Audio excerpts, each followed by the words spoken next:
Okay, and we ask that everybody mute themselves so that we don't have a lot of background noise, but there will be time for questions along the way, so you're welcome to unmute yourself should you have a question. My name is Shannon Quinn Sheeran, and I'm joined by my colleague, Lauren. We both work for Housing Innovations, and we're happy to have all of you with us today to talk about eligibility documentation. We appreciate your patience as we rescheduled this from, it was supposed to happen in February, and now we're doing it in April. So we apologize for any inconvenience and thanks for your patience in our rescheduling. As I said, I'm recording this meeting. It will be posted at the CT-Bus website by the end of the week. We encourage any and all of you who are comfortable to keep your cameras on because we love to see your faces, but it's certainly not a requirement. We also encourage you to raise your hand or put questions in the chat as you have them. We're going to get to as many questions as possible during the time that we have. But it is a lot of content. So if we don't get to all the questions, Lauren and I are happy to stick around after the end of the presentation and answer questions if that's needed or if that's helpful. I know some of our colleagues from DOH are here. Kara from DOH was here. I'm not sure if Katie is here as well, but we welcome you to join in if you have something to add to any of what we're saying today. Also, our friends from DMIS that are here. I see Lisa in the room, and I'm not sure if anyone else is here, but feel free to jump in if there are things that you think are particularly important for your subrecipients to hear that we don't say. Yeah, thanks, Lauren.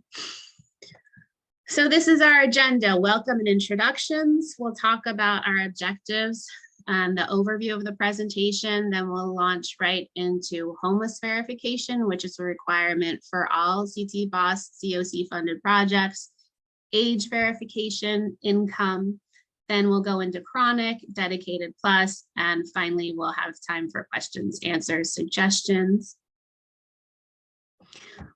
So why are we talking about eligibility documentation today? Some of the regulations regarding eligibility help ensure that we use scarce resources that are allotted to us for housing people who've experienced homelessness, are targeted to the people most in need of them. The appropriate housing solutions are presented to the appropriate level of need for each household. So for example, there are different levels of need for an individual who spent time in and out of shelters, sleeping outside for the past 5 years, who's diagnosed with a serious mental illness, or the young 20-year-old who's not connected to family, having trouble maintaining employment and finding an apartment, versus the family making ends meet before the mother of 2 young children lost her job, and now they find themselves evicted and in need of some extra support in order to regain housing stability. So assigning the right level of assistance to the right level of household need. If we don't have the correct document for eligibility for each household, HUD, if they monitor the program, could take funds back or recapture funds for any households that didn't meet that criteria. And they could take that funding back to the date that the household first entered the project. I used to work for a COC here in Pennsylvania, and that's for sure happened to projects, and it's always a big shock. So we'd like to avoid that happening. Also, simply to help clarify and to help have all the relevant information for HUD rules and regulations all in one place for you all. And as it's consistently one of the most significant findings during our monitoring.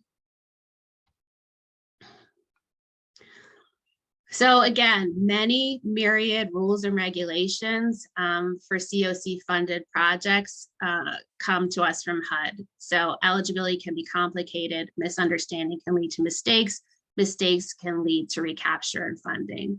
So we hope to ensure you have all the information you need.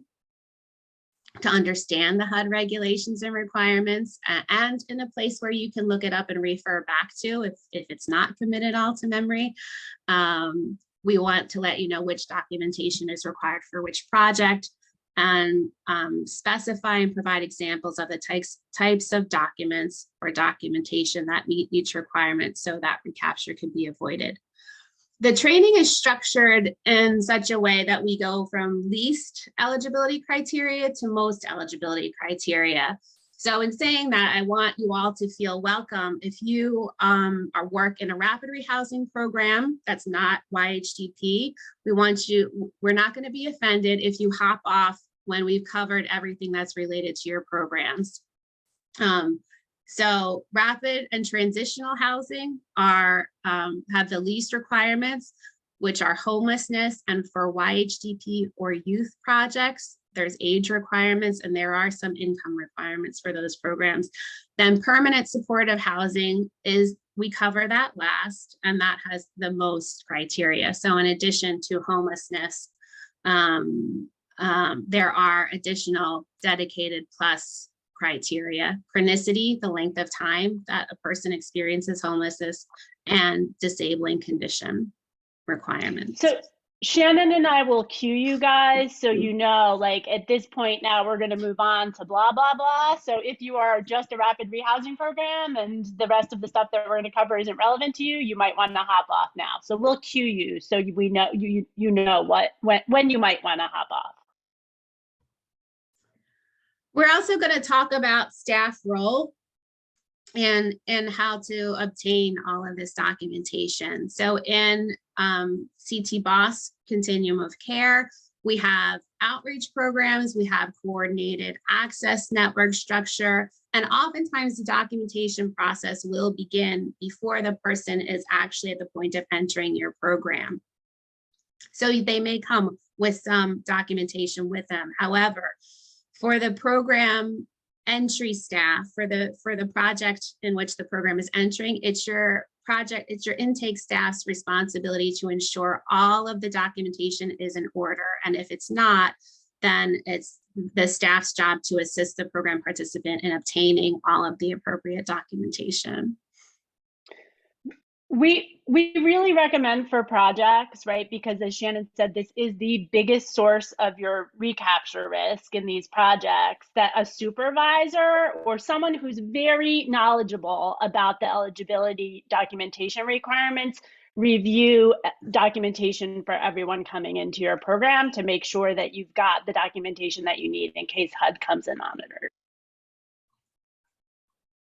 And then that's also can be part of staff training, right? So if you catch if somebody is not doing it correctly, you can instruct on how the appropriate way to do it. Yeah, thanks, Lauren. Homeless verification is required for all projects. So this is just a list. Sometimes we presume people have been doing this homeless work forever, as we have, and that's not the case for everyone. So I know some of you on the call have been, some have not. So we put a list of acronyms for all the project types here, and then spell them out. Permanent supportive housing, PSH, rapid rehousing, including diversion, rapid exit, RRH, transitional housing, TH. We have a new project type, joint transitional housing, rapid rehousing, TH, RRH, and then we have supportive services only projects, including youth navigator. We have an updated homeless verification form, which I'm going to attempt to share with you all here. Let's see.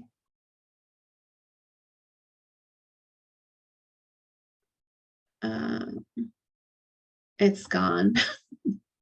It was up on my screen and now it's gone. So let me see if I can click on the link and go open here.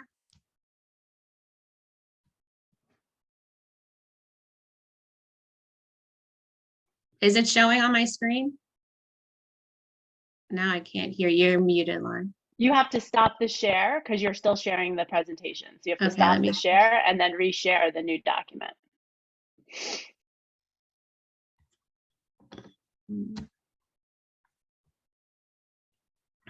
All right, let's see here.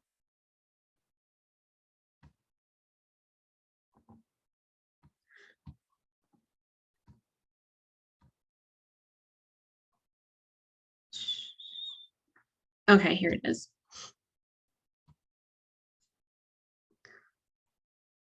So the homeless verification form is straightforward. It's updated to include more inclusive language and the formatting, but the content of it hasn't changed. So part 1 is the brief instructions. Part 2, general information, name, date of birth, agency, and person completing the form. Part 3, current homeless status. Where's the person staying right now? And then dedicated plus status that will be applicable for PSH, permanent supportive housing projects. This is really when you get into a person's length of time homeless, which again is only required if you're doing PSH, permanent supportive housing.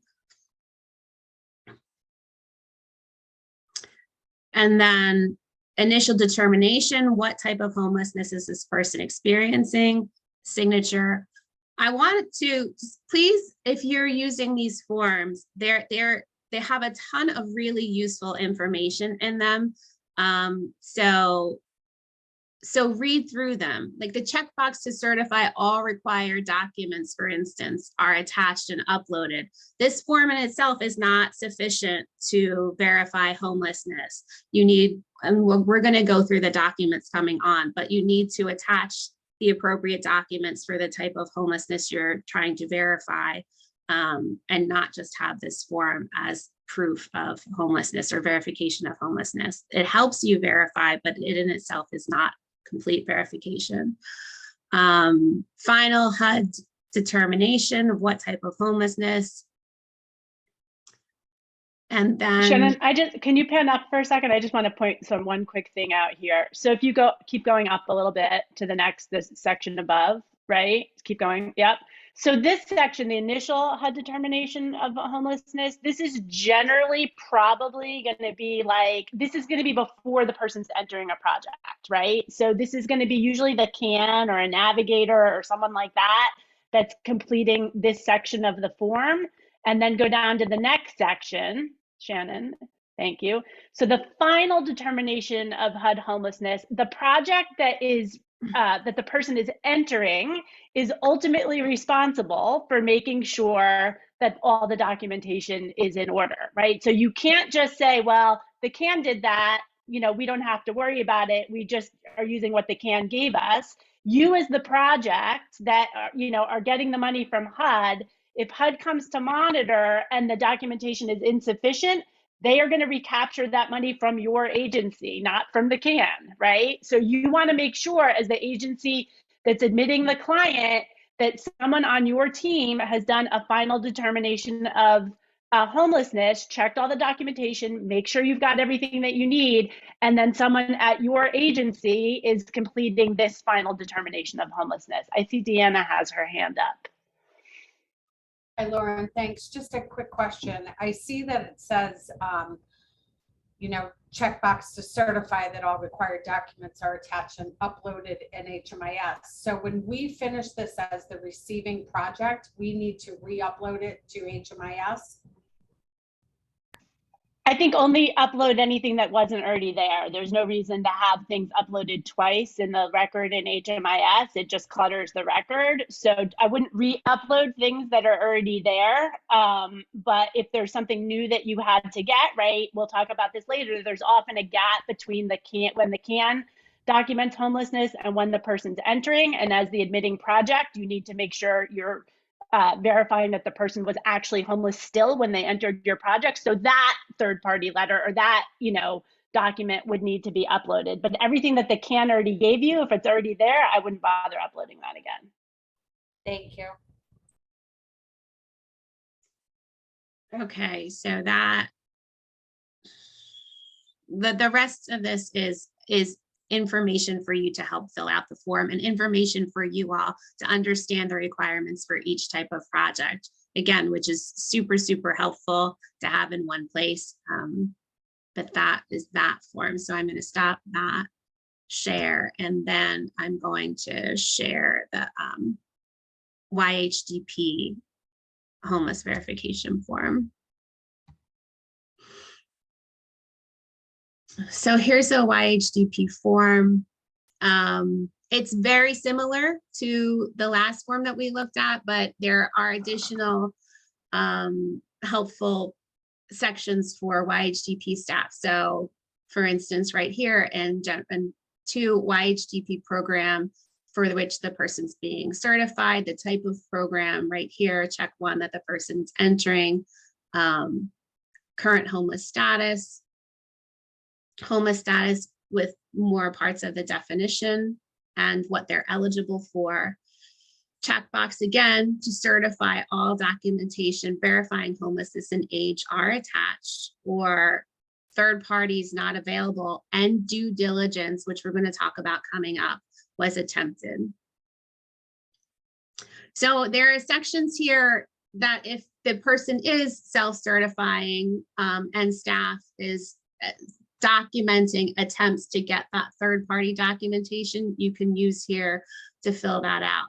So participant's name, date of birth, documentation of intake worker attempts to verify homelessness and age. So you can put right here on this form, you called the outreach program that the person is working with, left a message, time and date, and so on. We're going to give you some additional examples coming up in the presentation.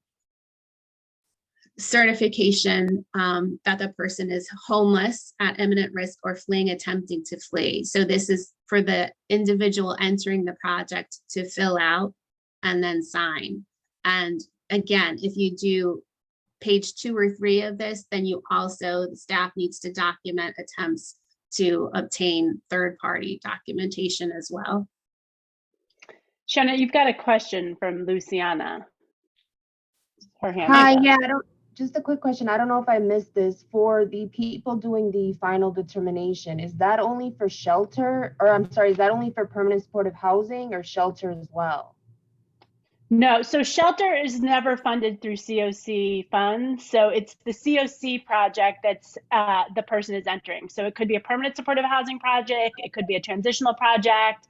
It could be a rapid rehousing project. It could be a YHDP crisis housing project, which is kind of like shelter, but is technically transitional housing. Okay, thank you. Sure. And I think there's another question from Deanna. Go ahead, Deanna. Hi, I'm sorry. I just a quick question between the youth and the adult.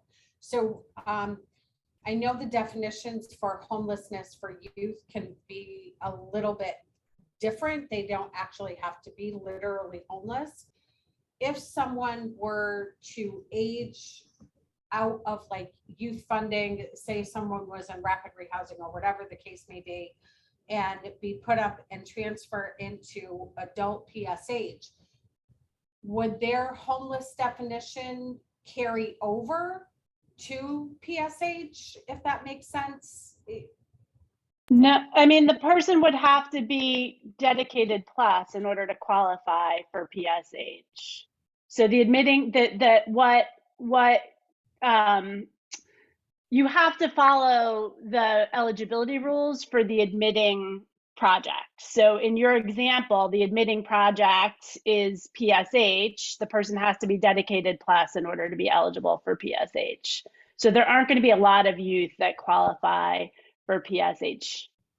Okay, so if they didn't meet the actual literal homeless definition of PSH when they entered into the youth program, they would not be able to transfer over to an adult PSH. If say like they were in youth rapid rehousing, they're not doing well, they need PSH, they're now 25.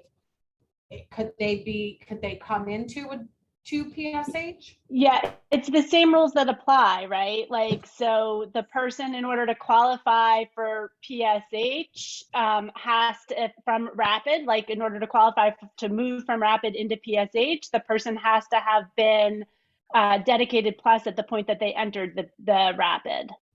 Okay, thank you. Sure. Thank you. So just to reinforce again what I said before, backup documentation is required.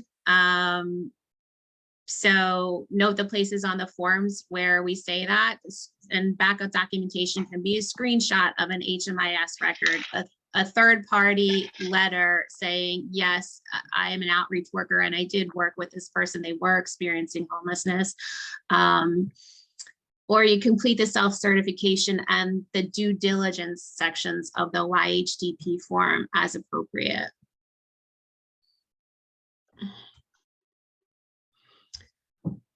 This is just a slide that gives us an overview of the homeless definition, and we're going to dive deeper into categories 1 and 4 coming up. But category 1 of HUD's definition of homeless is literally homeless, and they are eligible for any type of CoC program. Category 2, imminent risk of homelessness, is the person or household is within 14 days of experiencing literal homelessness, and they're eligible only for coordinated entry, YHDP diversion reentry programs, and youth navigator programs. Category 3 does not apply to any CoC programs in our CoC.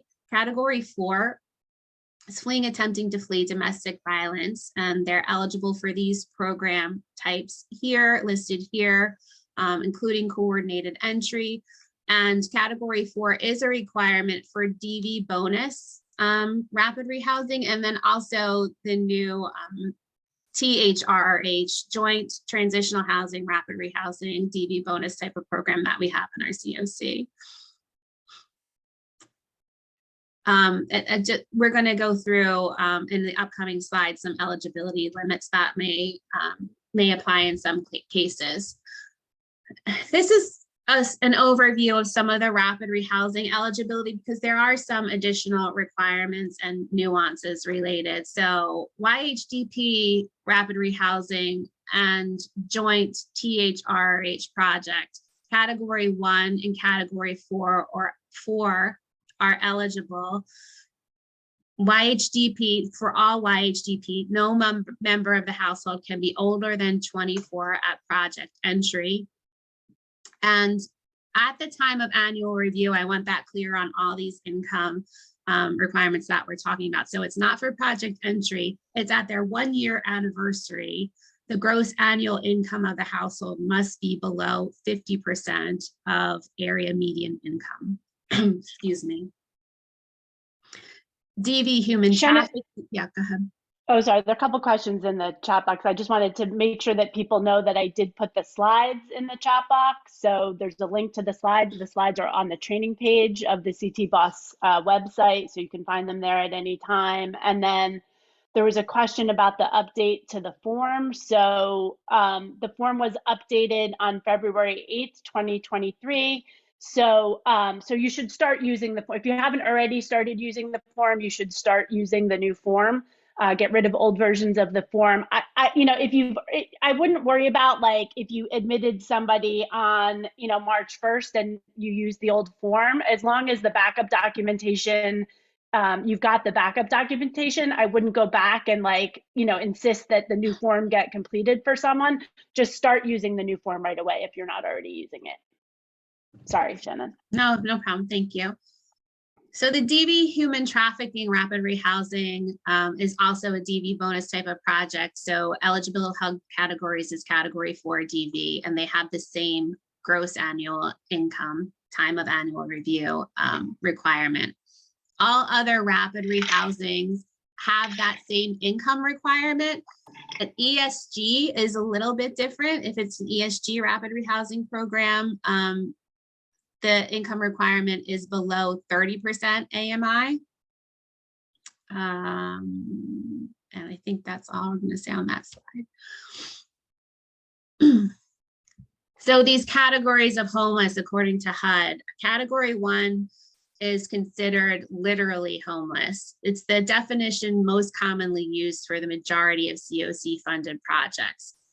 And the definition includes individuals or families that lack fixed, regular, and adequate nighttime residence. So under the first bullet here, the primary nighttime residence is a place not meant for human habitation. So a person could be staying in a car, sleeping in a park, an abandoned building, a bus or train station, or someplace like that. And the second bullet, the person is living in a shelter designated to provide temporary living arrangements. So that could be an emergency shelter. It also can be considered transitional housing, although there are caveats on some of the projects that people in transitional housing can enter. That could be hotels and motels paid for by charitable organizations, federal, state, or local government programs for people with limited resources. And I'm going to a note about transitional housing. People may not enter rapid rehousing or permanent supportive housing from transitional housing, except in the case of joint THRH. There's only one program in our CoC, joint THRH. There are rare instances for DedicatedPlus where a person from transitional housing can enter. So be sure if you're doing that, you look up where it's applicable and where it's allowable and where it's not. And the third bullet here, if a person is exiting an institution where they resided for 90 days or less, and they met the homeless requirement before they entered that institution. So they were either in an emergency shelter or a place not meant for human habitation just prior to entering that institution. So for example, an individual could go into a drug rehab facility from an emergency shelter. They complete that 28-day program and want to enter one of our CoC programs from them. From there, that individual can still enter transitional or rapid rehousing program from the rehab if they met the chronicity and disability requirements prior to entering the rehab. They could also enter PSH. If they met the DedicatedPlus requirement, right, which includes chronicity, but they could meet any of the, right? Correct, any of the DedicatedPlus. Have to have met that prior to entering there. But in terms of the homeless requirement, they still are considered entering from homelessness in that situation as well. Category 4, domestic violence. We wanted to be sure to include the full scope of the domestic violence homeless definition here for you all, because we often just say domestic violence, but really it includes dating violence, sexual assault, stalking, or other dangerous, life-threatening conditions related to violence against an individual or family member, including a child. We often refer to this category simply as DV, but it's important to note all these. And then the last two bullets here are also important. They include that the family or individual has no other residence and they lack the resources to obtain other permanent housing. There are additional details for YHDP coming up in future slides. The requirements for victim service providers and non-victim service providers for verification of category 4 are a little bit different. So for victim service providers, an oral statement by the individual seeking assistance that they're fleeing, they have no subsequent residence, and they lack resources is required. It must be documented by self-certification or by a worker. In addition to this, for non-victim service providers, where the safety of the individual or family is not jeopardized, that's an important, very important caveat, the oral statement must be verified. So trying to contact family members or staff to confirm this situation, that or a clergy member trying to confirm this statement that the person gave you is necessary. But if the safety is at jeopardy, just document the person's statement about why you're not taking those confirmation steps.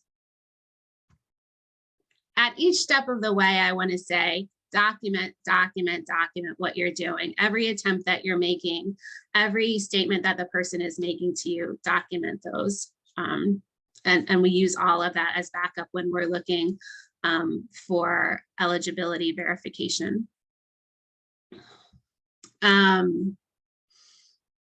So this slide is just to remind us all that what we're saying and what we're recording should all match one another. It's not uncommon for us to see like Lauren was talking about before, can documentation from an outreach worker, emergency shelter, where they're getting ready to refer a person, they say, okay, this person's document ready, ready to refer to a project. But it stops short of the actual project entry date. So it could be a couple days, it could be a week, it could be a month. So we want to make sure that that gap is filled and that homelessness is verified up to the point that the person is entering your project. I also want to call attention to it's possible to accept a person into your project for rapid rehousing and permanent supportive housing before they actually enter housing. So in this example here, a participant can accept an entry into rapid housing on December 14th, but is actually housed on the 24th. Your documentation must say that as of 12/14, that person was experiencing homelessness.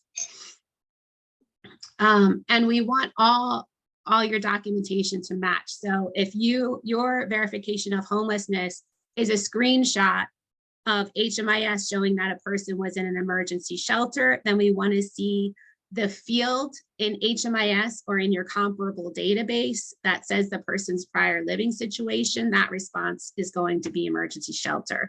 If it's from an outreach worker, your verification is from an outreach worker saying your client was staying out in the woods in a tent, then we want that prior living situation to say that they were staying in a place not meant for human habitation. So just pay attention that all of these details match one another. Another situation we want to call attention to for people, YHDP has a variety of types of projects and they have different entry criteria. So when transitioning between one type to another type, you have to make sure what you have on file is appropriate for the day that the person is entering and your program and the type of program that's entering. So Youth Navigator and Diversion Rapid Exit, Category 2 is possible for that. Is an eligible category to enter those programs. So that's imminent risk. A person or a household is within 14 days or less of entering the program. So you have that verification for Youth Navigator, and now they're ready to move on to Rapid Exit, but you have to make sure you're still within that 14-day window. Or Youth Navigator to Rapid Rehousing, Rapid Imminent Risk Category 2 is not eligible. You have to be literally homeless. So you have to make sure your type of verification is matching the type of project that you're entering.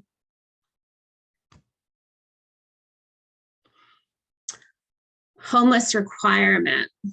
HUD has given us an order of prioritization for types of documentation that are acceptable for verification. So third-party documentation is the gold standard for entering any of our programs. And does someone have a question? No, okay.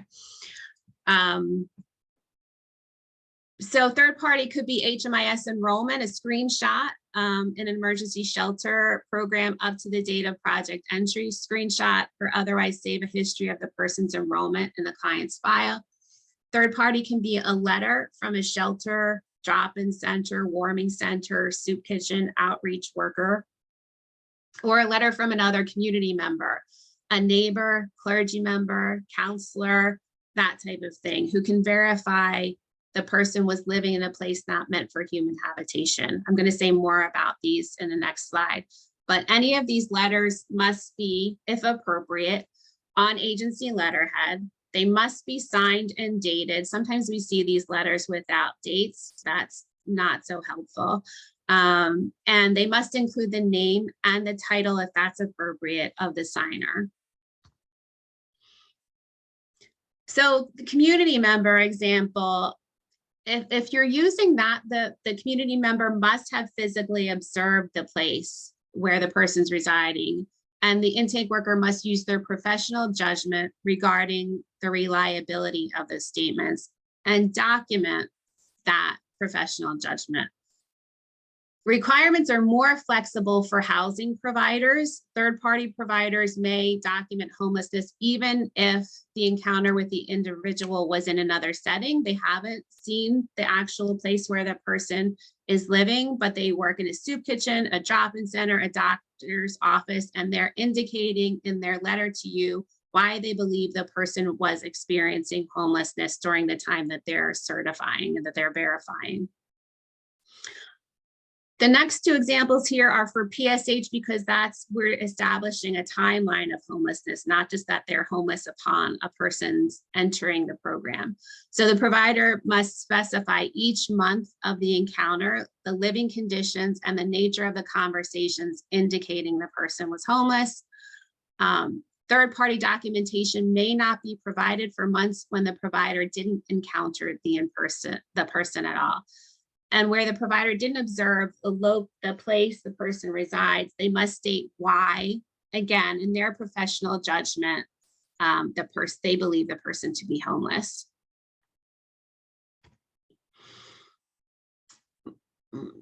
More on the third-party documentation. Again, community members must have physically observed the living situation. They must describe that situation and specify the months. An intake worker may document a conversation with a member of the public providing this information. Again, use professional judgment regarding the reliability of that information, say why you believe it's credible. And the intake worker in that instance does not have to have physically observed the location described by the community member. So, I'll save that for later. Homeless requirement. Number 2, intake worker observation. This is the second order of prioritization. So a staff member of the receiving project hasn't actually physically observed where the individual is sleeping, but they can document why they believe the person to be experiencing homelessness. And it could be conversations with other people, and it could be along with the conversation with the client. Again, must include professional judgment. Examples of professional judgment would be a person's physical experience, perhaps things about their hygiene, cleanliness, their knowledge of local resources, what you observe that could be related to mental health or trauma experience. They may be carrying all their possessions with them. That type of thing is what you want to document. The third order of prioritization is self-certification. That's only allowable as stipulated in the next slide. And always, if you're using anything other than the first order of prioritization, which is third party, you must document attempts to achieve, to obtain is the word I'm looking for, third party documentation, and do several attempts at that. Lauren, I think this is you. Yeah. Hey, everybody. So thanks, Shannon. So as Shannon just described, self-certification of homelessness is always going to be the last choice that you use, right? So you should only be using self-certification of homelessness when allowed, and there's certain limitations which we're going to talk about, and only when you've tried to get third-party documentation and you haven't been able to. Now, the exception to that, which Shannon talked about earlier, is that if getting third-party documentation would jeopardize the client's safety because of some sort of domestic violence or human trafficking or sexual assault situation, right? Then you know, when we'll talk about those situations more in detail in a minute, but unless somebody's safety would be jeopardized, you should always attempt to obtain third-party documentation, and you should always document those attempts. So you can't just use self-certification without documenting your attempts to get third-party. So in limited circumstances, you can use self-certification. It's generally not an option for transitional housing or rapid rehousing, except for the exceptions that are outlined on this slide. And it's always going to be a last resort option, as I said. We'll go more into detail at the end of the presentation when we talk about dedicated plus status. It gets pretty complicated for PSH, and we'll review that later. YHDP projects, HUD does allow self-certification when you cannot obtain third-party documentation. But again, you always, including in YHDP projects, if you're admitting somebody based on self-certification, you're always going to attempt to document, what you did to get third-party. Next slide, please. So you're never going to contact someone to get third-party documentation if the individual or family is saying to you that they believe that their health or safety would be jeopardized by you making that contact, right? Rather, what you're going to do is document their person's statements about that fear. You're also going to want to make sure that you explore other options for getting third-party documentation. So if someone says, you know what, you can't contact my ex-husband, right? But you may be able to get other forms of third-party documentation, right? So you could get an HMIS record, maybe you could get something from a DV provider, maybe, or another provider. And when no other option is available, use self-certification and document it. So you want to always note some ways that you can document those attempts is that you can note it. Shannon went through the YHDP homeless verification form. There's a place on there where you can note what you've done. And then there's also linked later in the slides in the DedicatedPlus section, some tools that include a tool for how to document third-party attempts for other types of non-YHDP projects. You can also use those tools.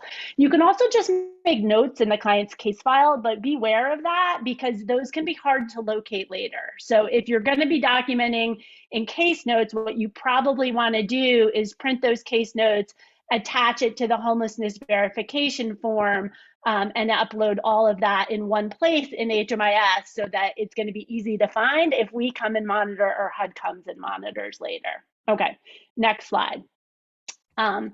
So when we always are going to want to defer to the survivor, right? We know that domestic violence situations are incredibly complicated, and we are often not in a good position to make the determination about the risks that someone in one of those situations is facing. And so we don't want to second guess the survivor, right?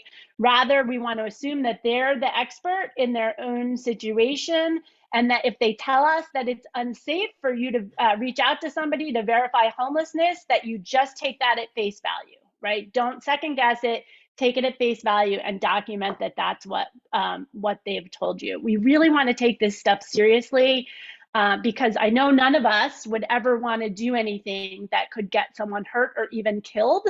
And the stakes can be that high in these situations. So, so again, assume that they are the expert in their own situation and document what they've told you.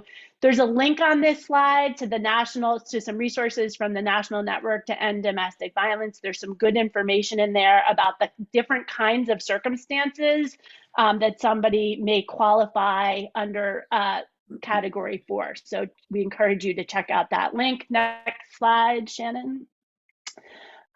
So Shannon talked about this a little bit earlier. There's many different elements of the client record, right? You've got the homelessness verification form, you've got the HMIS record, you've got case notes, etc. We want to make sure that all of those pieces ideally are telling the same story about, the person's homelessness. So for example, if the homeless verification form says that somebody's unsheltered, then the third-party letter should say that the person is unsheltered, and the prior living situation in HMIS should also say that the person came from an unsheltered situation. Okay, next slide. So this is just a printout from HMIS of an HMIS record, and this can serve as third-party verification, right? So here you can see what Shannon has circled is an indication that the person was in emergency shelter for a particular period. So if you've got something like this, you do not need to also get a letter from Pacific House saying that they were in the shelter for that period. The HMIS record in and of itself serves as third-party verification. Now, we have redacted this record just obviously to protect this person's confidentiality, but you want to be sure that when you're, what you're actually using is not redacted, that it has the person's identifying information on it. And then next slide.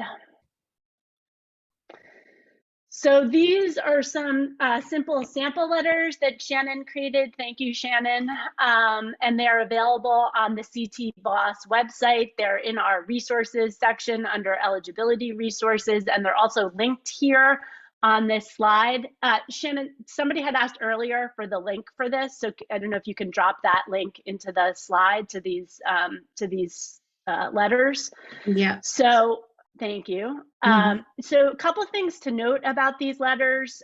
They are specific, right? So the letters need to state the qualified location where the person is living. So for example, here we've got one person that's living in an emergency shelter and the other person is living in a mobile home with no electricity and no running water, right?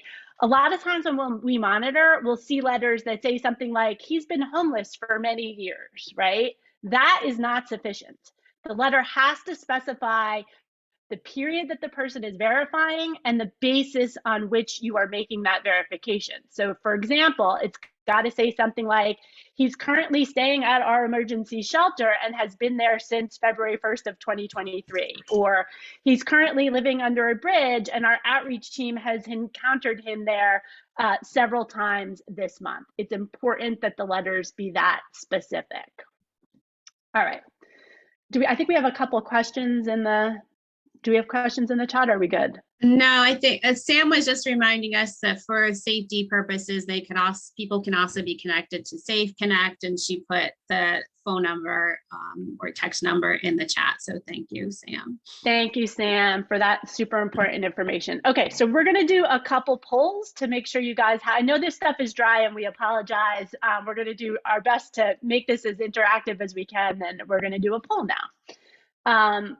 So this first poll, the question is, do Molly and her son Jaden meet the HUD definition of homelessness? Shannon, you're launching the poll, right? Yep, there we go.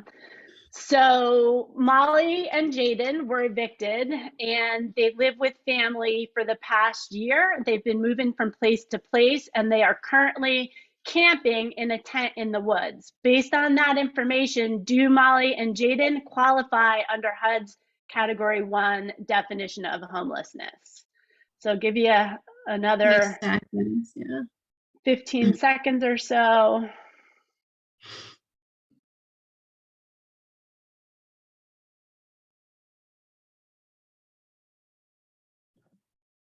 All right, it looks like the majority of people have answered. I'm going to go ahead and share results. So, and the majority of people got it right. So the correct answer here is yes, Molly and Jaden do qualify under HUD's Category 1 definition, even if they're staying at a campground that has bathroom facilities and has electricity.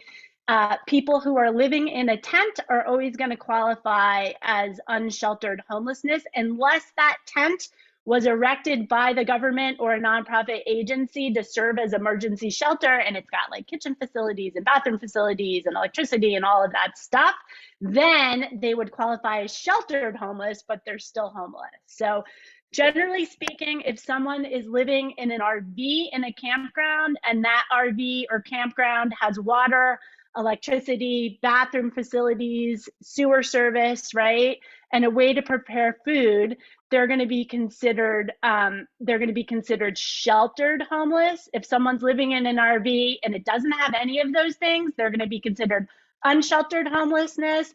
The only time someone living in an RV is going to qualify as housed is if the situation is is in compliance with local code, and they either rent or own the land on which the RV is situated. If they're living in a campground and they don't rent or own the land, they are going to always be considered homeless. So this gets kind of complicated. HUD has a ton of guidance out there, and our team is always available to consult if you've got someone in one of these complicated camping situations and are not sure about how they qualify. What about people who find themselves in a situation where they're homeless from a natural disaster? They are homeless under the HUD definition. So if someone is homeless as a result of a natural disaster and is staying at a Red Cross shelter or whatever, they are homeless. Okay, good question. All right, next slide. Oh, you got it up already. All right, so this is Henry. Henry is 41 and he has been staying with his brothers and sisters on and off since their mom passed away. He finds himself most nights at the local emergency shelter, and he slept at the shelter for 7 out of the last 10 nights. Based on that information, the question is, does Henry qualify under HUD's Category 1 definition of homelessness?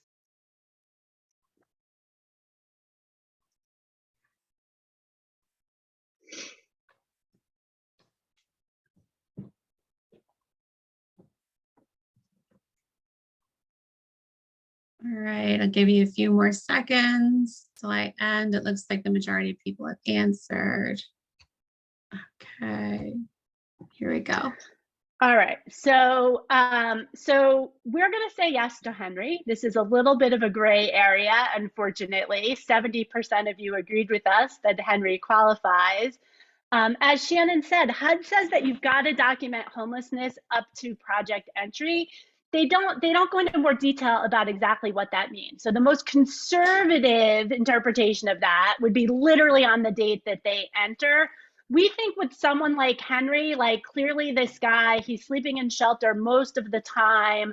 Like, we would encourage you to say yes for Henry and admit him. It would really have to be the most strident, meanest HUD monitor ever that would look at this situation and say that Henry is not homeless. So certainly, do all of your good diversion practice, right? You want to reach out to Henry's family to really see, is there any way that we can support a situation where Henry could live with one of them?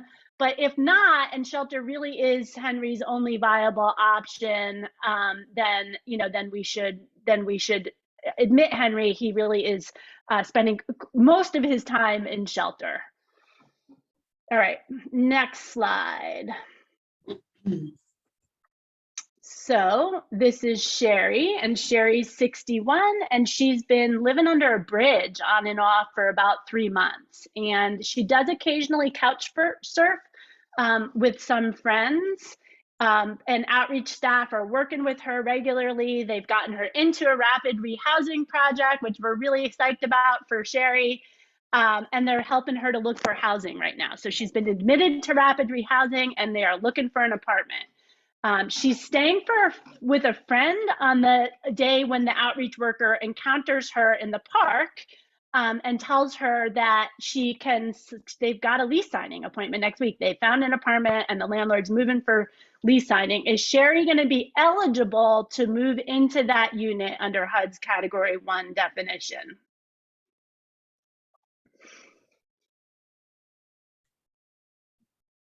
I think we're having some more mixed feelings on this. Give you a few more seconds to respond. Okay, I'm gonna go ahead and end. Share. All right, so we've got good news for Sherry. The good news is that she is eligible, because remember, Shannon covered this earlier.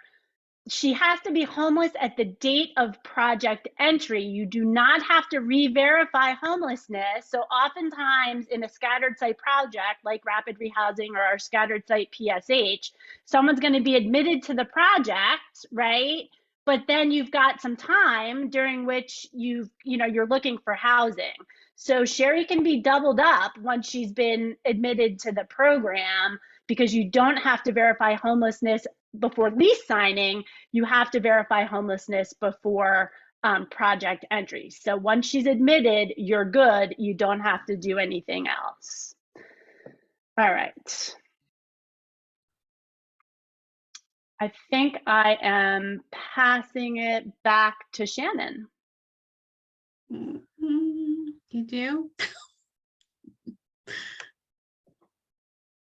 Okay, I had slide 41. No? Oh, okay. Yeah, I can do it. Sure.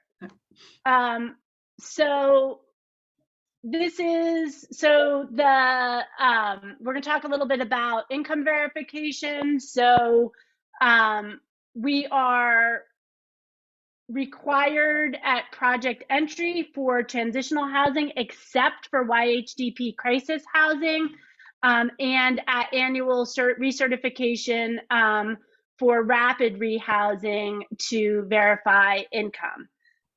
So I think now is, nope, not yet, sorry. So for transitional housing, this is really a CT BOSS requirement, not a HUD requirement, and it's intended to ensure that we are serving people in transitional housing who are very low income. It does not apply to YHDP crisis housing. So, but you've got to make sure for those other kinds of transitional housing that somebody is below 30% of area median income when they enter that transitional housing. And there's a link here on this slide for area median income. Next slide. So this requirement applies to all rapid rehousing, but it only applies when someone has already been in the project for 12 months and is recertifying. And hopefully we don't have a lot of people who are staying in rapid rehousing for 12 months.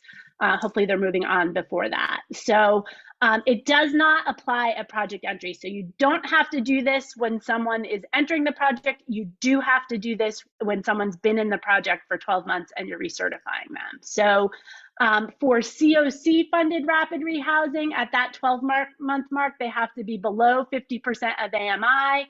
And for ESG-funded rapid rehousing, they have to be below 30% of AMI. All right. So the next set of slides that we're going to talk about are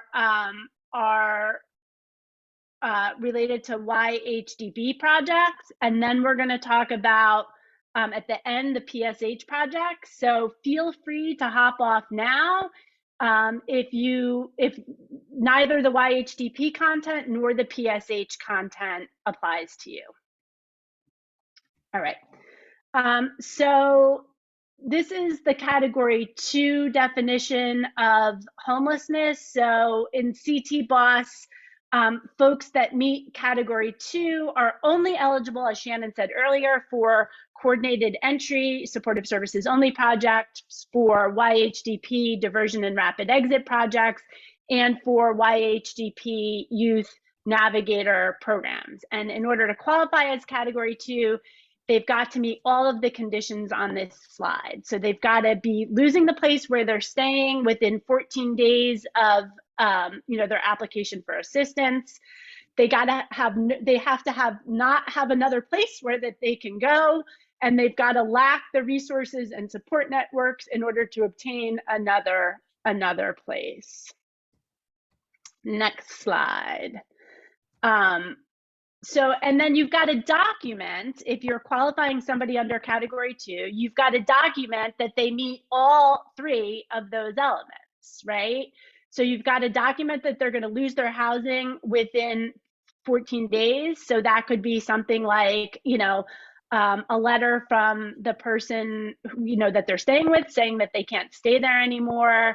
It could be a letter, from whoever has been paying. Maybe that mom was paying for a hotel for a brief amount of time. It could be a letter from the hotel saying, that they're only paid up through a certain date, and for mom saying that she can't pay anymore. It could be an eviction notice or some other kind of legal document. Proof of inability to pay for a hotel or motel. I just gave an example of that. It could also be a statement by the young person that they cannot continue to stay at the place where they are, and written or oral verification from the person that owns or rents the housing where they were staying, or documentation of your attempts to obtain that verification. So again, you don't want to just take the self-certification from the youth without also attempting to get the third-party documentation and verifying those attempts. All right. So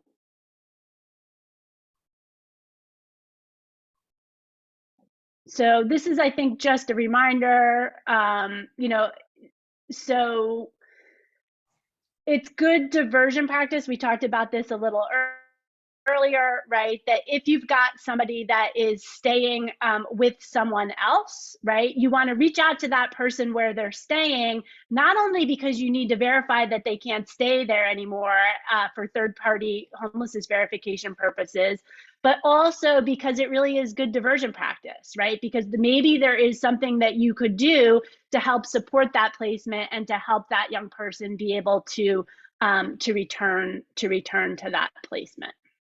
All right, next slide. So this goes a little bit more into detail. We mentioned before that HUD is has a lot of different ways that a young person in particular can qualify under the Category 4 definition of homelessness. And this is just some information. I won't read it all, but these are examples of the kinds of circumstances that youth can qualify under Category 4. So for example, if the young person is trading sex in order for a place to live, that would qualify them under Category 4. If the young person is experiencing threats of violence because of their sexual orientation or gender identity, that would qualify them under Category 4. If they are experiencing emotional abuse where they are, that would qualify them under Category 4. Next slide. If there's somebody in the household that is abusing them financially, right? They've stolen their identity, they're using their credit without permission, they're controlling their income, those kinds of financial abuses would also qualify a young person under Category 4. If there is violence, gang violence, right, that is directed at the youth in their home, they're being recruited by a gang and it's unsafe for them to stay in the home because of that, those gang threats, that could qualify them under Category 4. So if you're working with young people, be sure to go through, I'm not going to go through all the examples, but be sure you take a look at all of these examples for how they can qualify. All right, so we're going to do another quick poll. This is Jordan. Jordan is 24 years old and is staying at a 28-day rehab facility. Before Jordan was in rehab, they were staying with family, but they're no longer welcome there. And they don't currently have a source of income, and they're being released from that 28-day program in 8 days. So Jordan tells you that they have no resources and nobody else to stay with. So the questions are, number one, does Jordan qualify under HUD Category 1 definition of homelessness? So that, I think, is the question. Do we have both questions in the poll, Shannon, or do we just have the one?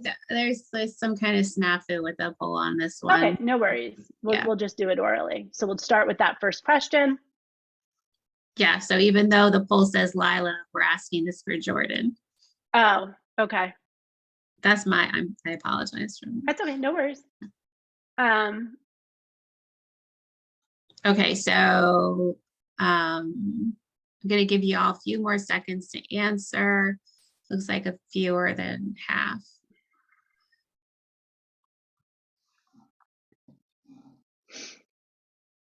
All right, here we go. And all right, so most of you guys actually, people mostly did not get this question correct. So the answer is the question here is, does Jordan qualify under, well, actually the way it's worded here. So sorry, this is confusing. So Jordan does not qualify under HUD Category 1, but they do qualify, right? Because they qualify under HUD category 2. So they don't qualify under HUD category 1 because were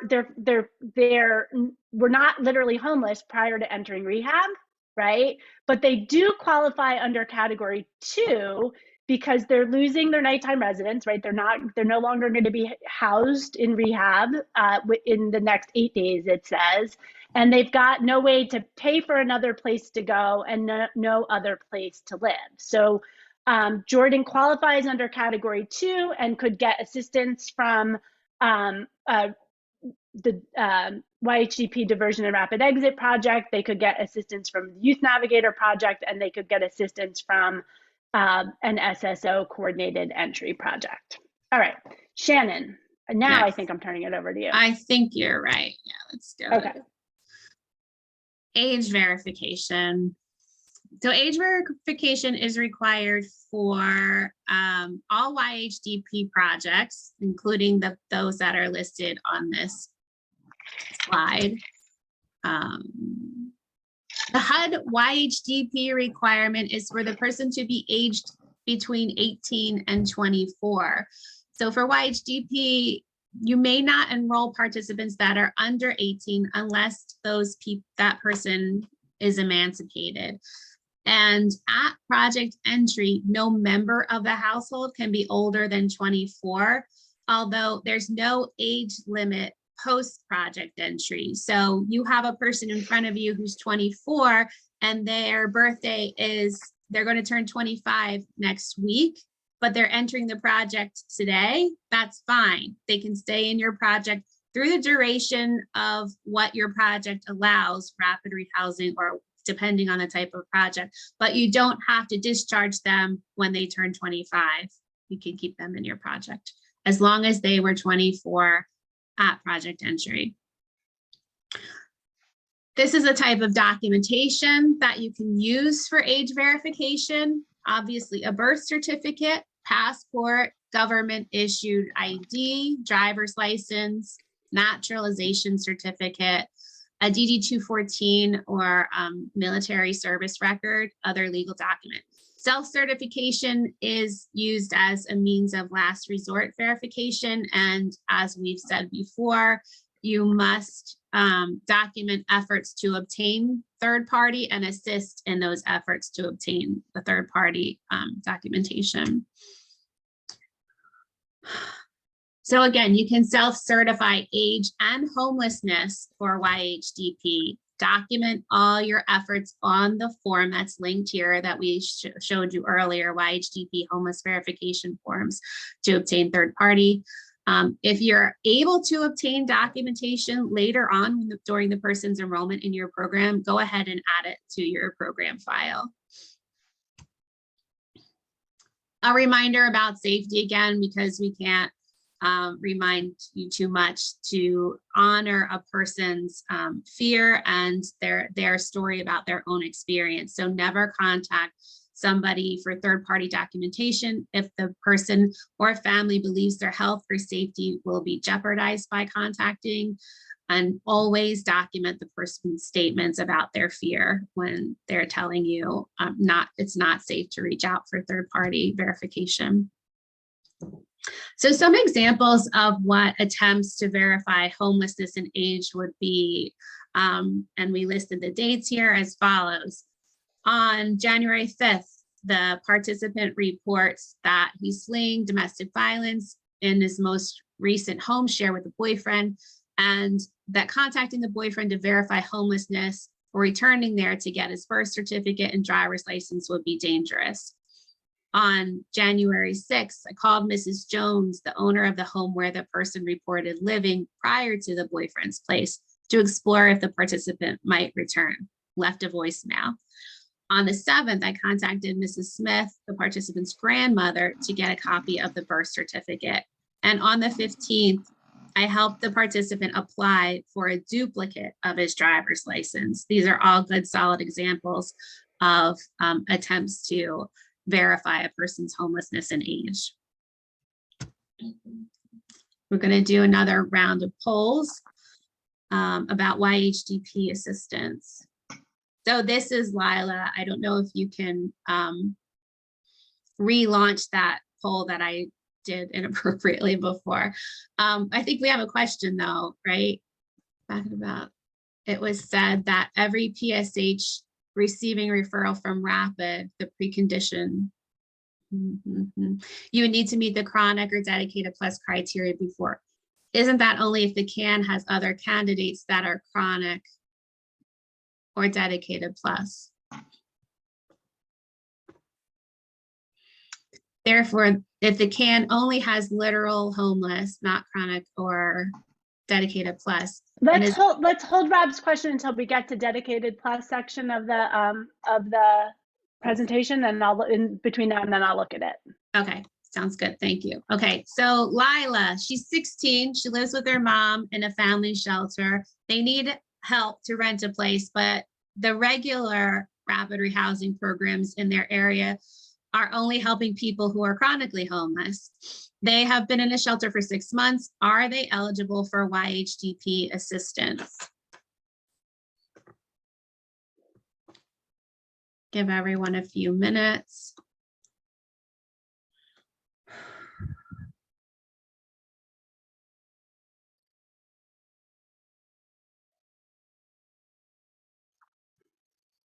Is Lila and her family eligible for YHDP?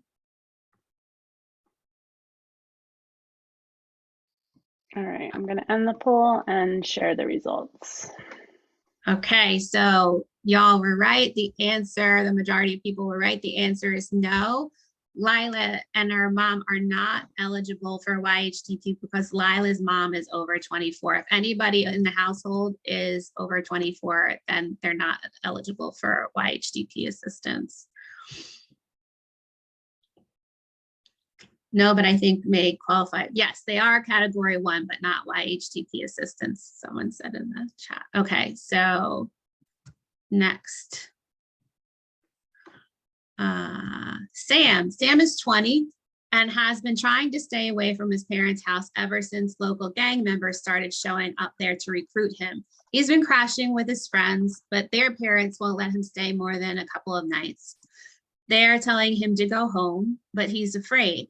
Is Sam qualified for YHDP assistance under HUD category 4 definition?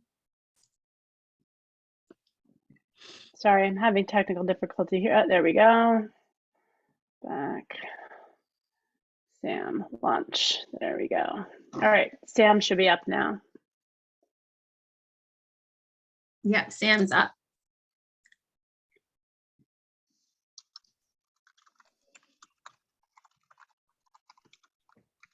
All right, people are answering along.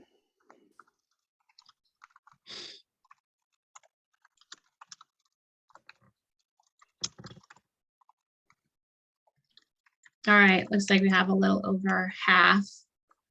And the answer is, let's see. Y'all,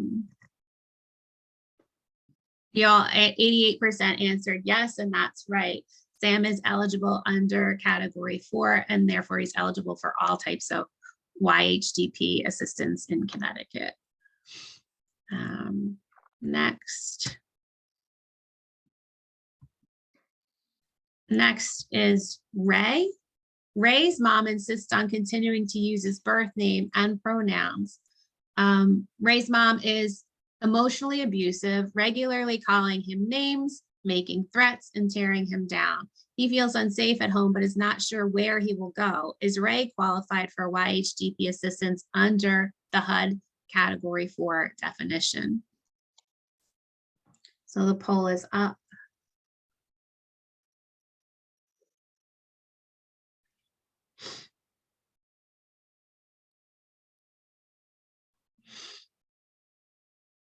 We're getting towards 50%.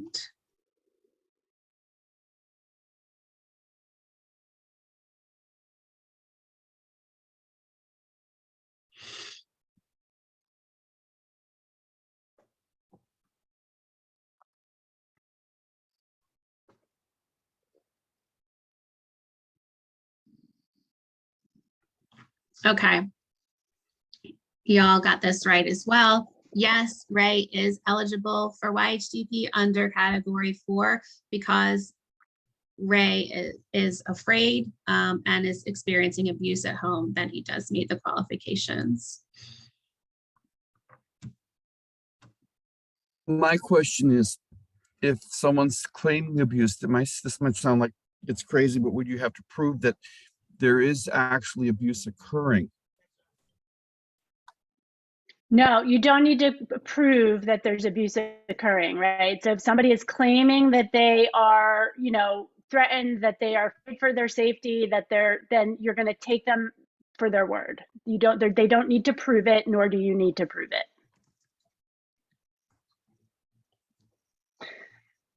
I wonder if we want to go back to Rob's question now, which I've had a chance to look at since we're in the Dedicated Plus section. Do you want to do that before we launch? Sure, yeah, go ahead. So Rob, you're right. So Rob's question is that, so in circumstances where there is no eligible applicant for PSH that meets the Dedicated Plus definition of homelessness, can the CAN serve somebody that is literally homeless but not Dedicated Plus? And the answer to that is yes. If there is no other eligible Dedicated Plus applicant at the time, you do not need to keep the unit vacant, and the CAN can serve somebody who is literally homeless but not Dedicated Plus, as long as they are disabled. So you can never waive the disability requirement for PSH. Thank you, Lauren. Sure. Okay, Dedicated Plus. As we said throughout, Dedicated Plus is a requirement for PSH. We're going to dive into what Dedicated Plus means in the upcoming slides. So the definition, according to HUD, of in order to understand Dedicated Plus, we have to understand and define chronic homeless, because Dedicated Plus uses chronic homeless in its definition. So chronic homeless definition is to live in a place not meant for human habitation or an emergency shelter, some homeless location or safe haven, except for transitional housing, and be homeless for the length of time for at least 1 year continuously or on 4 separate occasions in the last 3 years. And those 4 separate occasions add up to a total of 12 months. And the person must be disabled as defined by HUD, as Lauren alluded to just before. Shannon, I just wanted to say, I realized we forgot to do this. So we are now in the section of the presentation. Everything that we're talking about now is really only relevant for permanent supportive housing or for projects who are referring people to permanent supportive housing. So if this section of the presentation is not relevant for you, please feel free to hop off. We will not be offended. So continuing on chronic homeless, because there are lots of nuances here. People residing in institution for less than 90 days who were literally homeless immediately before entering that institution qualify. And the time in the institution, if it's less than 90 days, counts towards the 12 months of homelessness. Families, so people with adults and children, with an adult or a minor head of household, meeting all the criteria on the previous slide qualify. Rapid rehousing participants do retain their chronic status if they were chronic at the time of rapid rehousing project entry.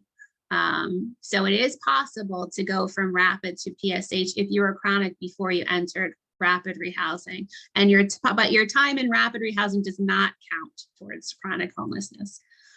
An occasion, so this 4 separate occasion thing, is marked by a break of 7 or more consecutive nights that a person's not homeless, not residing in a place not meant for human habitation, emergency shelter, or safe haven. This SH stands for safe haven. It's a type of housing which we have very few of, but we do have some. Continuous means without a break of 7 or more nights. And third-party documentation of a single encounter is sufficient to consider an individual homeless for the entire month, unless there was evidence of a break. So an encounter on May 1st of 2022 counts for the whole month of May in 2022. So examples of a break in homelessness are staying with a friend or a family member for a week or more, or the person may have had enough money to pay for themselves to stay in a hotel for a couple of weeks. That's another example of a break in homelessness that we commonly see. Continuous, to say a person's continuous, they could have stayed with a friend or a family member for a couple of nights here or there, but at no time was there a break of 7 or more consecutive nights. And then for that example of a single encounter within a month, if an outreach worker were to confirm encounters with a client on January 13th of this year, and then again on February 6th of this year, then that's significant to have considered the individual homeless for both months, January and February. Dedicated All right. Plus. Did you always? I think I'm taking here. Oh, okay. Yeah. Thanks, Shannon. So a few years back, right, HUD created this new definition called Dedicated Plus, and it provides a little bit more flexibility than the very strict chronic definition that Shannon just went through, but it still allows you to target your PSH to the people who have been homeless the longest. At the same time, it allows you to serve some additional folks who don't qualify under the strict chronic definition. So there's 6 categories in the HUD definition of Dedicated Plus. Some of them really aren't relevant in CT BOSS. So we're going to be focusing just on the categories that are in bold on those slides. So the first thing to remember is that, like the chronic definition, in order to qualify as Dedicated Plus, there must be an adult or a minor head of household, right? So if you have a 17-year-old and that person is the only person in the household, or has a child, the 17-year-old with a baby, right? That minor head of household or an adult in the household have to be meet the HUD definition of disability in order to be Dedicated Plus, the same way that they do in the chronic definition. So everybody who qualifies as chronic homeless, Shannon just went through that definition, also qualifies as Dedicated Plus. This second item here on this slide, we're not going to talk about because it actually doesn't exist in CT BOSS. It's not relevant for our purposes. So next slide. This next third category, certain people who had been housed in either permanent supportive housing or rapid rehousing, and for whom that placement didn't work out, they lost that placement. They may be qualified as Dedicated Plus, but unfortunately, HUD has put on these very stringent time constraints on who qualifies. So what HUD has said is that in order to qualify under this third eligibility category, the person has to have been admitted into that original PSH or rapid rehousing project that they're no longer at, that the placement didn't work out in, enrolled in that project, and exited from that project, all within the 12-month period prior to their entry into the Dedicated Plus project. So somebody has to have entered and exited the PSH or the rapid rehousing within the 12 months from when you're admitting them into the new permanent supportive housing Dedicated Plus project. So unfortunately, that really limits the utility of this. So there are not going to be probably a ton of people who qualify under this third element of the definition. Next slide.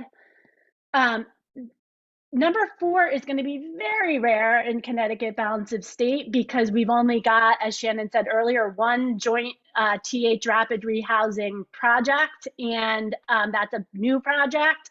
But if there were someone that was residing in the transitional component of that joint project who was experiencing chronic homelessness prior to entering the joint project, they do qualify as Dedicated Plus.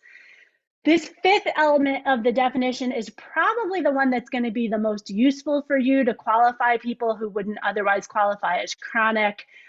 If someone was homeless for 12 months in the last 3 years, but that 12 months was not continuous, but it also didn't meet the 4 episodes qualification for the chronic portion of the definition, they can qualify as dedicated plus. So for example, if you've got somebody who was homeless for 12 months in the past 3 years on 2 occasions, right, and each of those occasions were 6 months, they wouldn't qualify as chronic because they don't have the 4 episodes, but they would qualify as dedicated plus. So again, that's probably the element of this that is going to qualify the most people who are not already chronic. Number 6 here is probably going to be used pretty rarely in Connecticut as well, but if you've got folks that are receiving assistance through the VA's various elements of the VA's homeless service program, and they met one of the other 5 criteria that we just went through at the time that they entered that VA homeless assistance program, they will qualify as dedicated plus. Now in Connecticut, luckily, we've got very few veterans that have been homeless for 12 months, and most of those folks that are going to meet this definition are going to be more likely to be served probably through the HUD VASH permanent supportive housing program rather than through CoC permanent supportive housing. So probably aren't going to use this one that much. Next slide. All right. So this slide really just calls out how very similar the dedicated plus and chronic definitions are. So, for example, under the dedicated plus project, you can still only serve somebody that has a disabled adult or a disabled minor head of household. So that's the same with chronic and dedicated plus. And you can also only serve people on dedicated plus projects who have been homeless for at least 12 months. Eric, I see your hand up.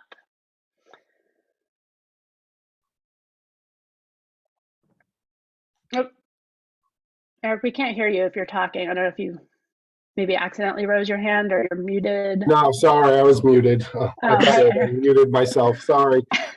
I just wanted to verify what you had said in regards to dedicated plus and somebody. So they have to have been entered into a PSH project and exited from that PSH project all within 1 year in order to be dedicated and eligible for dedicated plus. It's not just that they've been exited from the program and come back through the system within 1 year? No, they have to have entered the program and exited the program all within 1 year. It's ridiculous. I don't know why it's not that helpful. Like, it's a very small number of people who are going to meet that criteria. I don't know why they did it that way, but they've gone, and it's in writing, clearly in writing, that that's the I rule. remember reading that before. Okay, well, thank you. Sure.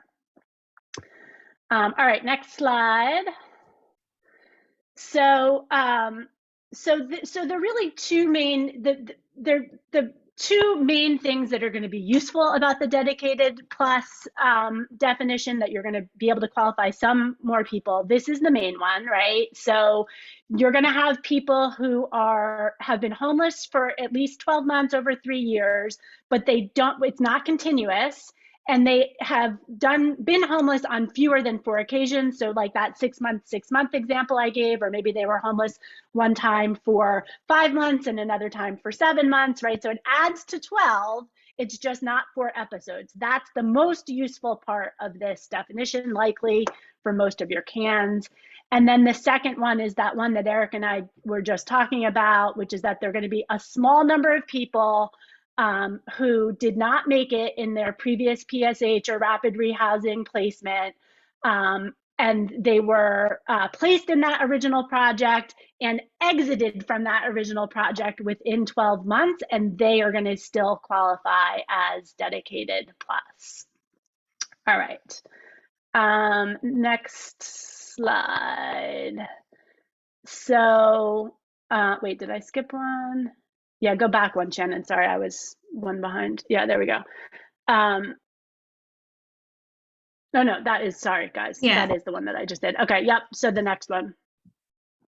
All right, so this is really just a recap of some of the information, important information that Shannon went through before. So if you are a PSH project and you are admitting people under the, almost everyone that you are going to admit has to be dedicated plus, with the exception of the question that Rob asked a minute ago.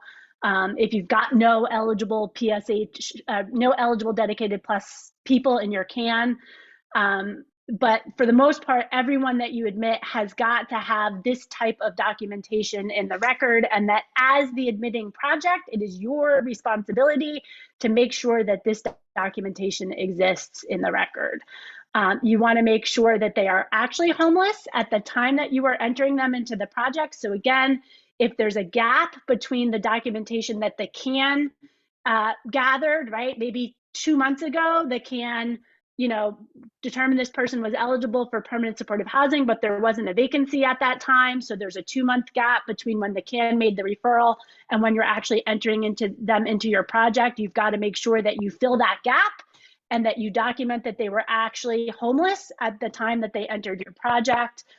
You've also got to make sure that the documentation of homelessness adds up to the full 12 months, that they've got 12 months of homelessness, and that 12 months of homelessness occurred within the last 3 years. This is a problem we often see, that you're counting something that happened outside of that 3-year window. And you've got to make sure that you've got evidence of disability. They have got to be either an adult or a minor head of household in the household has to meet the HUD definition of disability. And we're going to go through what that HUD definition of disability is in a moment. If you are admitting someone from either joint TH rapid rehousing or rapid rehousing, or from another PSH project, it's a PSH to a PSH transfer, you want to make sure that you've got evidence that they were chronic at the time that they entered those other programs. And if you're going to be doing the failed placement element of the definition, right? You're admitting someone whose previous PSH or rapid rehousing placement didn't work out. You want to make sure that you've got evidence that they were admitted into that original project and exited from that original project within that 12-month window. We've got a link again here to our homelessness verification form, which Shannon has also put in the chat for us. All of these details and other detail is in that homeless verification packet. So when you've got questions, feel free to peruse that packet and find answers to your questions. So we're going to talk a little bit about self-certification in Dedicated Plus projects. This slide really overviews what the rules around using self-certification for Dedicated Plus project are. Disability can never be self-certified. You always have to have third-party documentation of disability, and we're going to go through that in a minute. For all of your clients, up to 3 months of their homelessness can be documented through self-certification, but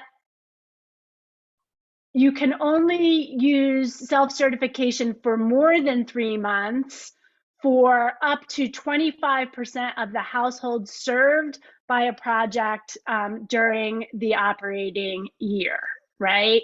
But for anybody that you're using self-certification for, you've got to make sure that that self-certification is accompanied by your documentation of your attempts to obtain third-party documentation, right? So even if it's just for that 3 months of homelessness, you still have to attempt to get third-party documentation. You do not have to get third-party documentation of breaks in homelessness. That can be entirely based on self-report. And HUD does have this thing that allows you to rely on self-certification while you're attempting to get third-party documentation for up to 180 days. So sometimes the CAN may know that someone, meets the criteria, but the documentation just isn't yet in hand, but you know that you're going to be able to get it. You can admit that person and shore up the documentation within 180 days of project entry. If you're going to do that, a couple of words of warning. Number one, you want to make sure you get the self-certification right at project entry. And you want to make sure that you're keeping track of what needs to be gotten. And you want to be really cautious about using this option because it can be hard to predict what you are and aren't going to be able to get. And technically, you can enter everyone into your project based on self-certification, but you're going to have to be able to get the third-party documentation within 180 days for at least 75% of the people you serve in any given operating year. So this gets tricky because number one, it requires math, and we know that lots of us are not great at math. And number two, it really requires that you've got an excellent system for keeping track of what you need to follow up on it, and that you're really like following up on it until you have it in hand. It can be very hard to lose track on this. So again, we really urge projects to use great caution if you're going to exercise this option. All right. So this is just a recap of the kinds of documentation that count as third-party documentation. So an HMIS record, a letter from a shelter and outreach worker, a letter from a local shopkeeper or a neighbor, or even the person's sister. Now, don't forget that if you are relying on documentation from someone that is not a professional, so HUD calls these community members, that person needs to have observed the location where the person is residing, and you need to use your professional judgment about whether or not it is reliable and credible information. You can also get a letter from, the person's minister or a teacher at the school or a doctor or a therapist or a member of a law enforcement or EMS, right? There are many options for documenting homelessness. If you're working with somebody that is a professional, then that letter has to be on agency letterhead. It's got to be signed and dated, and it has to indicate the name and the title of the person that is signing off. All right. So these are sample letters that are specific linked here on this slide. I think Shannon will also pop it into the chat. These are sample letters that are specific for documenting DedicatedPlus homelessness for PSH. So it's got examples of how to document chronic homelessness. It has examples of how to document other kinds of situations besides chronic homelessness that qualify as DedicatedPlus.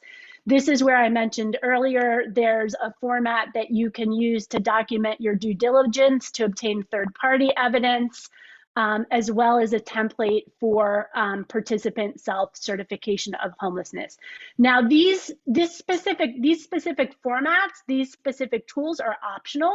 You can choose to use these sample letters and these templates if you wish or not wish. What is not optional is that you've got to do these things. So you can do them in any format that you want, including but not limited to these formats that you've provided, but you have to make sure that all of this, that you've got all of this in the client record in whatever format you're going to do that.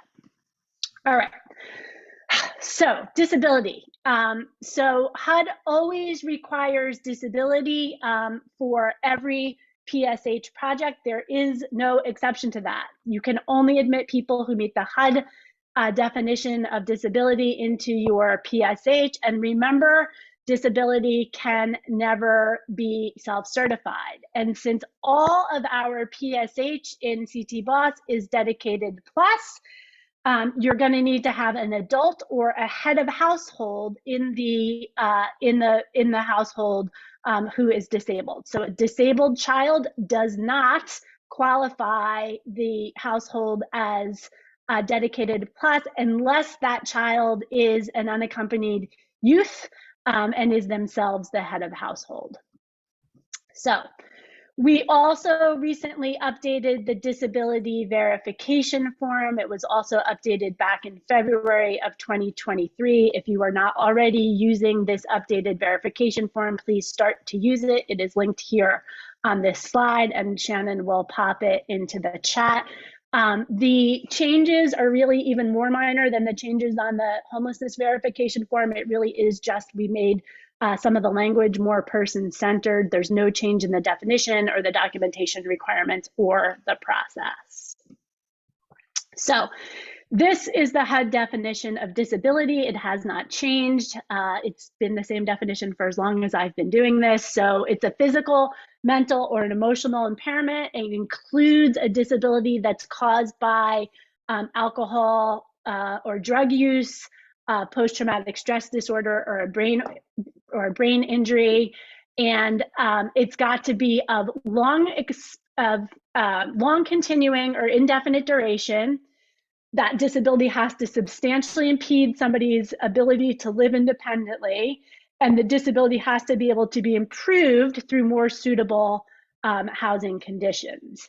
Now, the next two bullets on this slide, someone also qualifies as a HUD disabled if they have a developmental disability or if they have HIV/AIDS. And having a developmental disability or HIV/AIDS in and of itself qualifies them as disabled.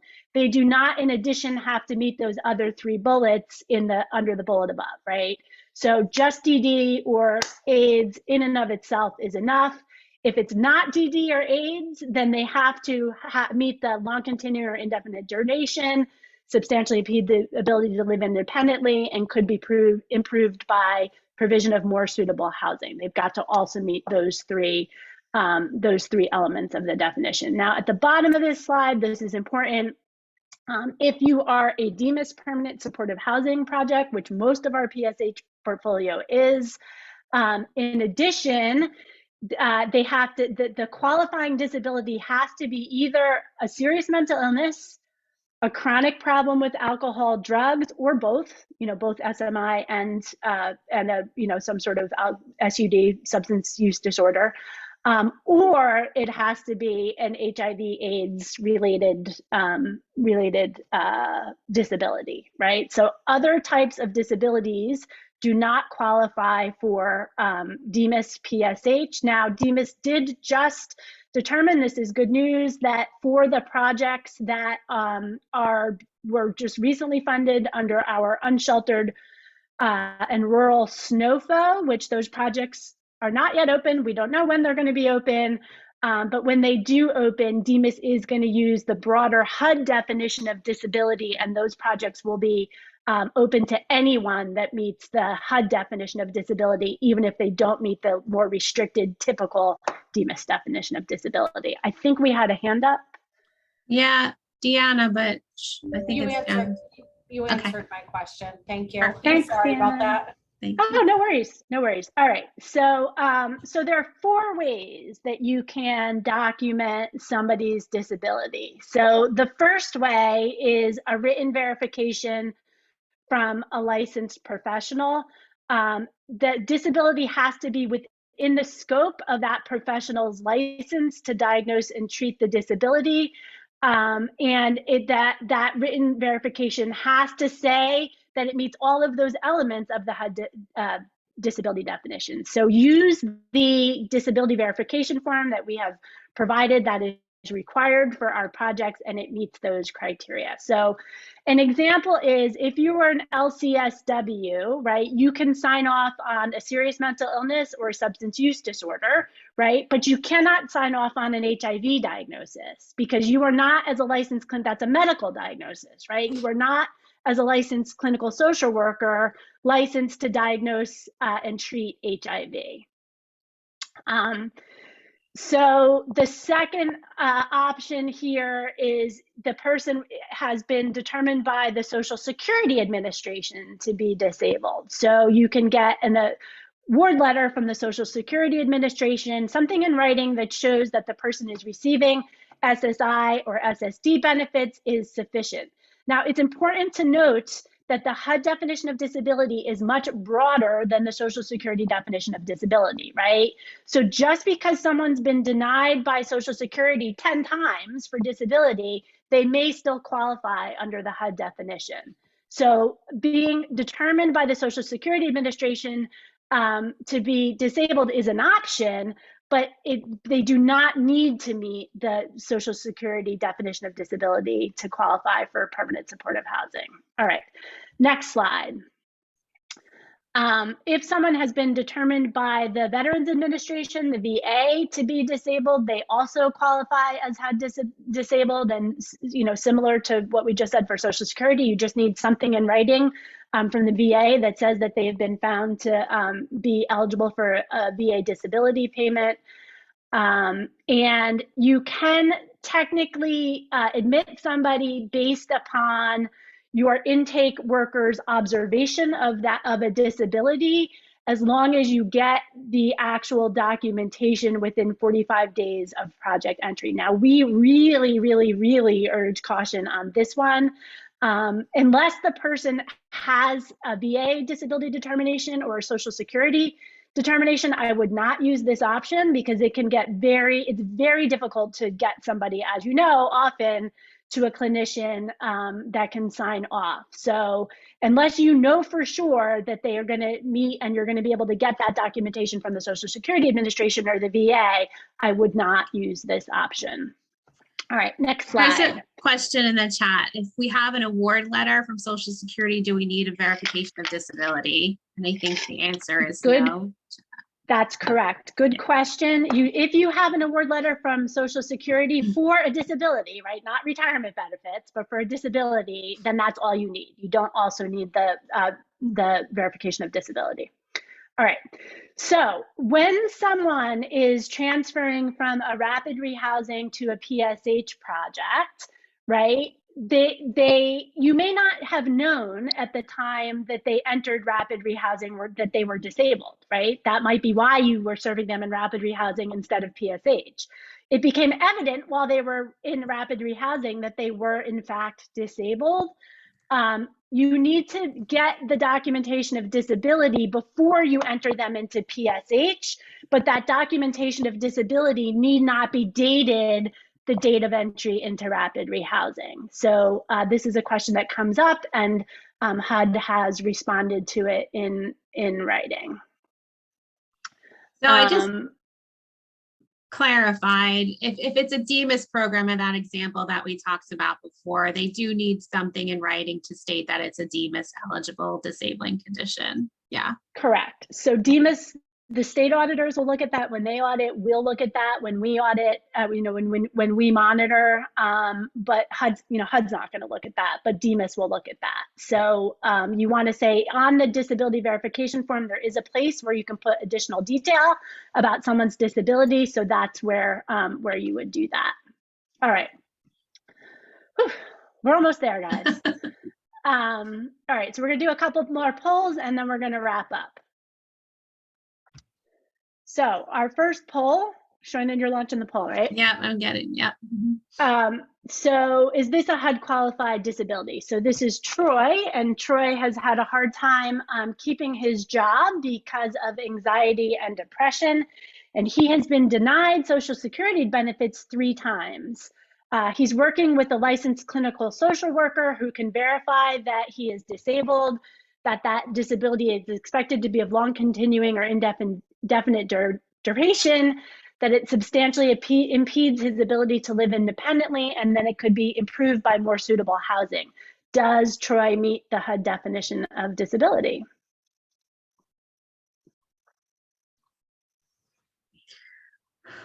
We're a couple more seconds. I'll give people. All right, go ahead and share results. So yes, 95% of you got this one right. Troy does meet the HUD definition of disability because he's got a licensed clinical social worker who says that he does. His type of disability is within a licensed clinical social worker's licensure. So it doesn't matter that he's been denied by the Social Security Administration because it's a different definition of disability that HUD uses. So yes, Troy qualifies. All right, the next poll. So this is Andre. Andre has a disability resulting from a traumatic brain injury, and he needs help in order to be able to sustain housing.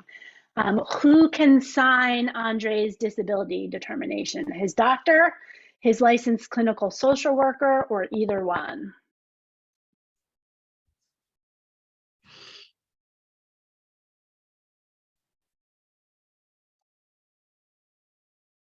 All right, we're getting towards 50% here. A few more seconds.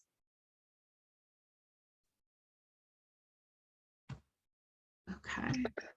All right, so 55% of you got this one correct, right? So a traumatic brain injury is a medical condition. So a doctor, right, somebody who's a medical professional has to sign off on this disability. So it cannot be a licensed clinical social worker in this circumstance. All right, Sky. So this is Sky. Sky, the slide doesn't have any, maybe advance one more. It doesn't have, Okay. there you go. This is Sky. Sky has a HUD qualified disability. So here what we're looking at is whether or not Sky meets the dedicated plus definition. So we're saying out front, it's got a HUD qualified disability. They were living on the streets from January to July 2022. They went to rehab for 3 weeks in August. They moved into a motel paid for by ESG in August, and that is where they are still living. And as of December 2022, did Sky qualify as dedicated plus?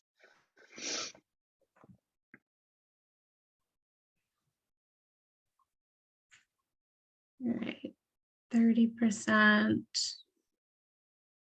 40. A few more seconds.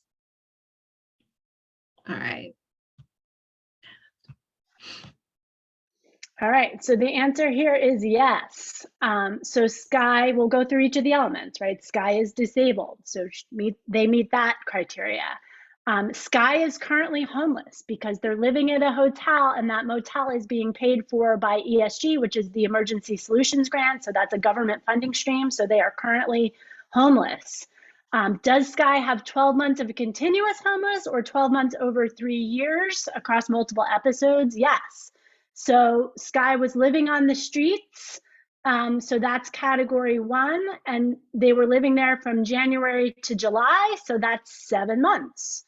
Sky was in rehab for 90 days for the month of August. So that is another month, right? Because that 90 days for less than 90 days in rehab counts, they are still homeless during that period. So that's 8 months of homelessness.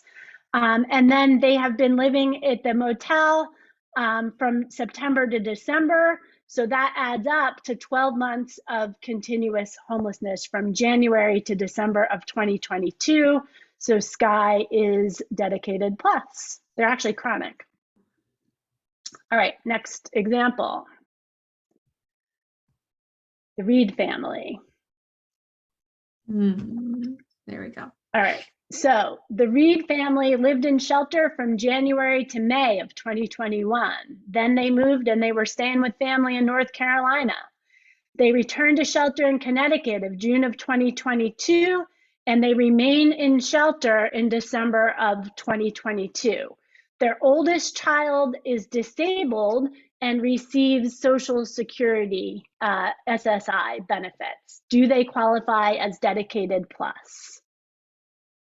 So I'm going to read this again after one of the comments in the chat while you're answering the question. The Reed family lived in the shelter January to May 2021, stayed with a family in North Carolina, returned to shelter in June 2022. They were in that shelter until December of 2022, and their oldest child is disabled, receiving Social Security. Do they qualify as dedicated plus as of December 2022? Looks like 32% participated. give you a few more seconds to respond. Okay, go ahead and end. All right, so all of this other information was a distraction, right? It actually doesn't matter how long they were homeless because only the oldest child is disabled. There's no other disabled member of this household, so they are not going to qualify as Dedicated Plus because there has to be an adult in the household who's disabled in order to qualify them, unfortunately. So the answer here is no. All right, and then we're going to do our last poll, and then we're going to, actually, you know what, I don't think we're going to have time to do the last poll because I want to go through, or actually, no, there are no more research. Let's do the last poll, and then we'll wrap up. You got it, Natalie? Yep. All right. So Natalie has a disabling condition that meets the HUD definition. She got kicked out by her family and was in shelter from January to April of 2022. She moved to rapid rehousing from shelter, and she's being evicted from her rapid rehousing unit, but remains enrolled until the marshal locks her out. Does she qualify as Dedicated Plus?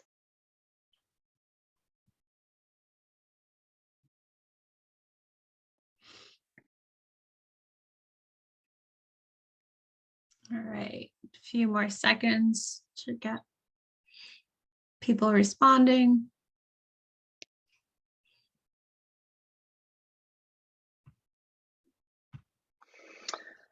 All right, so Natalie doesn't qualify as Dedicated Plus, and there are two reasons why she doesn't qualify as Dedicated Plus. So first of all, she's was not chronic when she entered rapid rehousing because she was only in shelter from January to April, right? So she wasn't chronic when she entered rapid rehousing, therefore she cannot be Dedicated Plus.